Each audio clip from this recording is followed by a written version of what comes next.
अस्सलाम वालेकुम व्यूअर्स, मैं हूं शाकिर सोलंकी। व्यूअर्स, आखिरकार वो खबर आ गई जिसका इंतजार था। जस्टिस काजी फायज ईसा केस जीत गए हैं, हुकूमत केस हार गई है। जस्टिस काजी फायज ईसा के खिलाफ हुकूमत का जो सदारती रेफरेंस था, सुप्रीम कोर्ट ने कल अदम करार दे दिया है। मुख्तसर फैसला आ गया है, सुप्रीम कोर्ट ने दे दिया है।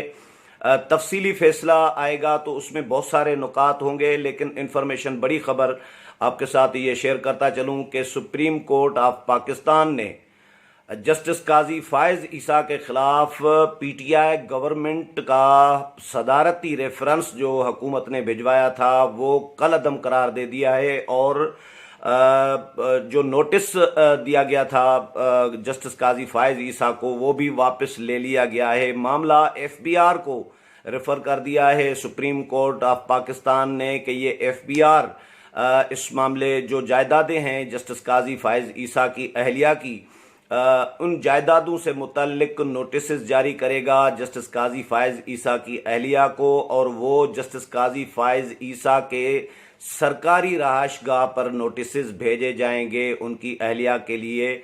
ये भी हिदायत की गई हैं। 7 रोज़ के अंदर फिर सुप्रीम जुडिशल काउंसिल को जो है रिपोर्ट जमा कराने की हिदायत की गई है। और ये जो कमिश्नर इनलैंड रेवेन्यू है वो इस केस को अब देखेंगे। लेकिन ये हो गया उनकी जायदादों का मामला जो अब एफबीआर और कमिश्नर इनलैंड रेवेन्यू इसको डील करेंगे। सुप्रीम जुडिशल काउंसिल को रिपोर्ट भी जमा कराएंगे इसके हवाले से।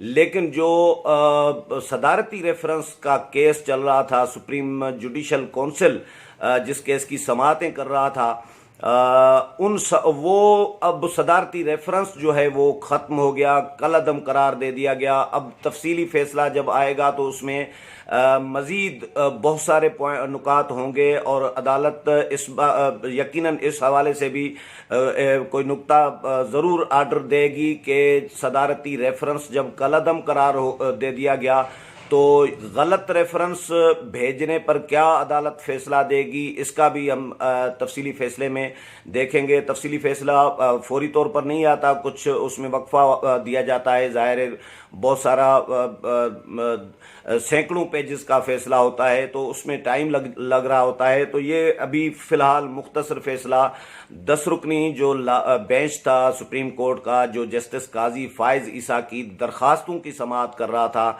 और वो दरख्वास्तें जो जस्टिस काजी फायज ईसा ने सुप्रीम जुडिशल काउंसिल की जो सदारती रेफरेंस पर कार्रवाई चल रही थी, जो समाअतें चल रही थी सुप्रीम जुडिशल काउंसिल में, वो समाअतें सदारती रेफरेंस पर रुकवाने के लिए ये दरख्वास्तें काजी फायज ईसा ने सुप्रीम कोर्ट में दी थी कि ये दरख्वास्तें रुकवाई जाएं। रेफरेंस बदनीयती की बुनियाद पर मेरे खिलाफ दायर किया गया है। और वो 39 तकरीबन समाअतें सुप्रीम कोर्ट में इस मामले पर हुई हैं। और गुज़श्ता रोज़ ही जो फरुग नसीम है सरकारी वकील, उन्होंने भी अपने दलाइल मुकम्मल कर लिए थे। आज जब ये फैसला आया है तो इस फैसले में बताया गया है कि 7 जजेस ने मुत्तफ़िका ये फैसला दिया है और 3 जजेस जो हैं जस्टिस मकबूल बाकर, जस्टिस याया आफरीदी और जस्टिस मंसूर अली शाह, इन 3 जजेस ने इख्तलाफी नोट भी इसमें अपना लिखा है। लेकिन बहरहाल ये सुप्रीम कोर्ट ऑफ पाकिस्तान ने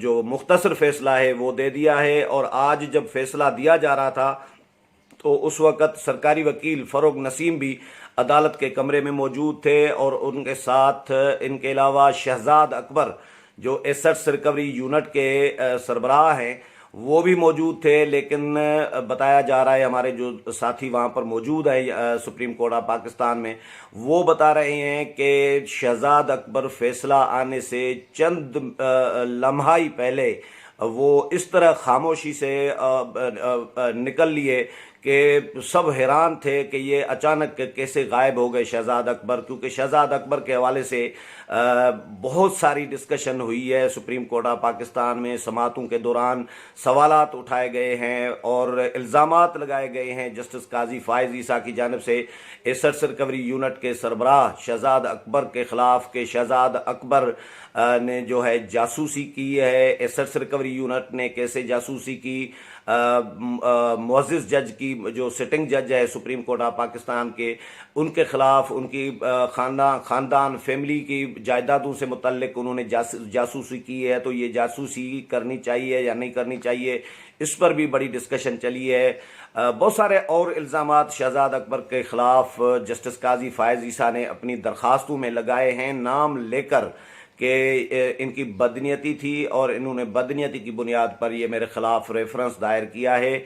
बहुत सारे और जजेस के ख़िलाफ़ भी रेफरेंसेस हुकूमत ने दायर किए थे। जस्टिस शौकत अजीज़ सिद्दीकी जो है इस्लामाबाद हाई कोर्ट के, उनके ख़िलाफ़ भी रेफरेंस दायर किया था, तो वो सुप्रीम जुडिशल काउंसिल ने उनको हटा दिया था जस्टिस शौकत अजीज़ सिद्दीकी को। लेकिन एक और जज थे लाहौर हाई कोर्ट के, उनके ख़िलाफ़ भी शायद वापस ले लिया था हुकूमत ने। लेकिन जस्टिस काजी फ़ायज़ ईसा के ख़िलाफ़ जो सदारती रेफरेंस का केस था, हुकूमत मुसलसल लड़ रही थी। हुकूमत के वकील फ़र्रुख नसीम ने इस पर कई दिनों तक दलाइल दिए कि ये बदनीयती की बुनियाद पर नहीं है और काजी फ़ायज़ ईसा ज़िम्मेदार हैं अपनी अहलिया, अपनी फैमिली और उनकी जायदादों के, कि वो बताएं, और ये दलाइल उनके किसी काम में नहीं आए। जिस तरह आज जो समाअत हुई थी, मुनीर मलिक ने जो जवाब दिया था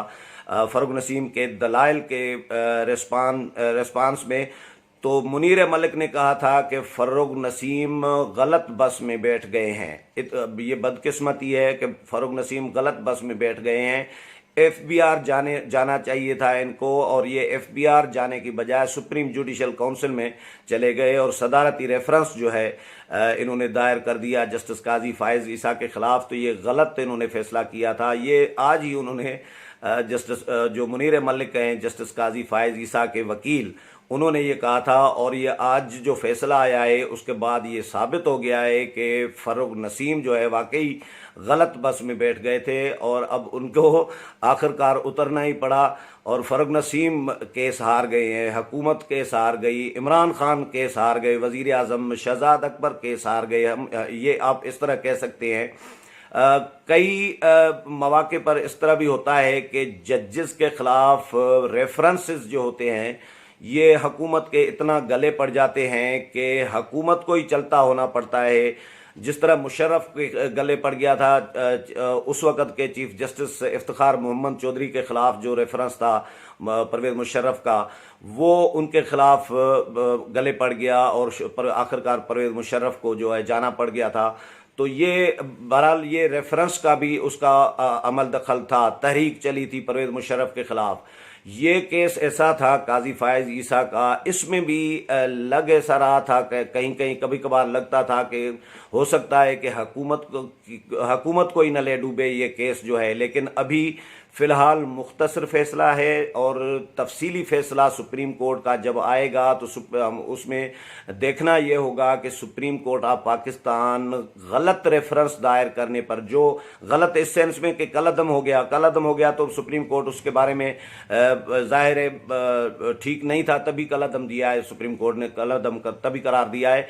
तो उस बारे में भी कि ये रेफरेंस दायर करने के नतीजे में जो कलअदम हो गया, हुकूमत के ख़िलाफ़ क्या हिदायत या अहकामात या फ़ैसला सादर करती है सुप्रीम कोर्ट, ये भी नुक्ता हमें ढूंढना होगा नए जो तफसीली फ़ैसला आएगा उसमें। तो आज बहरहाल ये बड़ी डेवलपमेंट है कि जस्टिस उमर अता बंदियाल जो हैं, जो सरबराह हैं इस केस की समाअत करने वाले बेंच के, उन्होंने ये केस सुनाया है और मुख्तसर जो है फ़ैसला सुनाया है, जिसमें ये क्लियर उन्होंने कहा है कि जो सदारती रेफरेंस था जस्टिस काजी फ़ायज़ ईसा के ख़िलाफ़ वो कलअदम करार दिया जाता है। और इसके साथ जो काजी फ़ायज़ ईसा हैं जस्टिस, उनको जो नोटिस जारी किए गए थे वो भी वापस ले लिए गए हैं। ये अहकामात जारी कर दिए हैं, फ़ैसला सादर कर दिया है सुप्रीम कोर्ट ऑफ पाकिस्तान ने। और जो जस्टिस काजी फ़ायज़ ईसा हैं ان کی اہلیہ کو اب نوٹسز جاری کرے گا FBR، اور 7 دن کے اندر FBR کو کہا گیا ہے کہ جسٹس قاضی فائز عیسیٰ کی اہلیہ کو جائیدادوں سے متعلق پوچھ گاچھ کے لیے نوٹسز جاری کریں۔ وہ نوٹسز قاضی فائز عیسیٰ کی سرکاری رہائش گاہ پر بھیجے جائیں اور 7 دن کے اندر رپورٹ جو ہے سپریم جوڈیشل کونسل میں جمع کرائی جائے، اور یہ کمشنر ان لینڈ ریونیو کیس سنے گے، یعنی صدارتی ریفرنس کا جو کیس تھا سپریم جوڈیشل کمیشن کونسل میں جسٹس قاضی فائز عیسیٰ کے خلاف حکومت کا، وہ اب ختم ہو گیا ہے۔ امید ہے پروگرام پسند آیا ہوگا، اور میں کوشش کروں گا ویورز کے جو تفصیلی فیصلہ آئے گا تو اس میں کیا کیا نکات ہوں گے وہ بھی آپ کے ساتھ بر وقت شیئر کر سکوں۔ اگلے پروگرام میں پھر ملاقات ہوگی، تب تک اجازت چاہتا ہوں۔ اللہ حافظ۔